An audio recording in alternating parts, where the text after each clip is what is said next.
motos roulent, les gens discutent. Il y a un vrai plaisir. On donne le sourire en tenant la promesse c'est de faire voyager et ça marche. Et les mecs rentrent chez eux avec un vrai souvenir, avec une vraie expérience. C'était ça l'idée, c'est ça le voyage.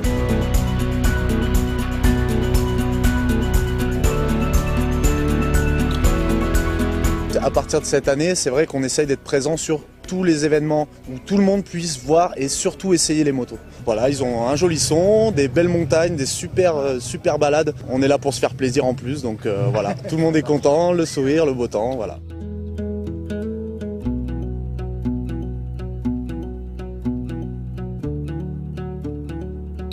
C'est un petit produit qui va venir se fixer dans ton casque. C'est ce qu'on appelle un afficheur tête haute parce que ça va afficher le GPS directement dans ton champ de vision. Donc on va projeter la direction, la vitesse, les informations en temps réel. Le concept c'est de dire qu'aujourd'hui, fixer un GPS sur le guidon c'est super dangereux. Donc nous on ramène tout ça droit devant toi.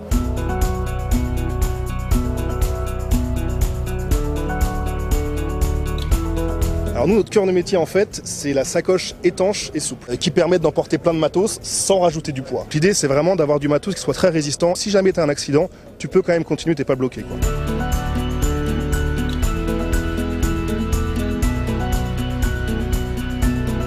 Le DRS Ducati Riding Experience, c'est une vraie école au niveau technique pour faire apprendre aux motards comment conduire une grosse moto d'enduro. Ils vont découvrir un autre monde, ils vont découvrir vraiment les capacités de la multistrade enduro. Le bout de l'école, c'est la sécurité. Avec cette moto, nous, on peut faire vraiment du hors-piste, vraiment de haut niveau.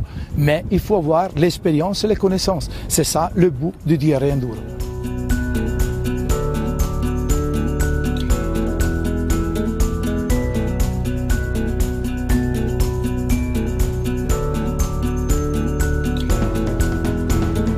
Le désir était de partir sans savoir où j'allais. Il y avait quand même un objectif, c'était Cape Town. Et finalement, j'ai mis 9 mois en descendant par l'ouest à arriver à Cape Town, en ne m'arrêtant que par obligation ou que par désir de faire demi-tour, aller voir quelque chose. J'ai vraiment pas pris l'itinéraire le plus rapide.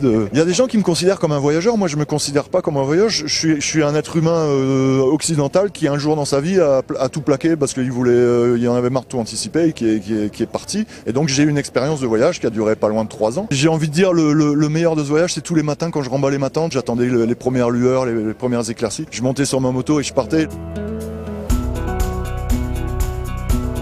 Des belles émotions, il y en a tellement. Tout est plus fort, ouais, tout est plus fort. Le bon, le mauvais. Puis on est tellement sollicité. Cérébralement, on est sollicité tous les 5 minutes. Émotionnellement, on est sollicité. Tout est intense. Tout est intense. Des routes à découvrir, des tours opérateurs qui peuvent vous emmener un peu plus loin que ce que vous avez imaginé et des aventuriers qui viennent nous raconter des histoires. Aujourd'hui, les gens qui ont des motos pour le voyage, finalement, ils n'avaient pas de réunion de famille. Voilà, et l'idée c'est ça.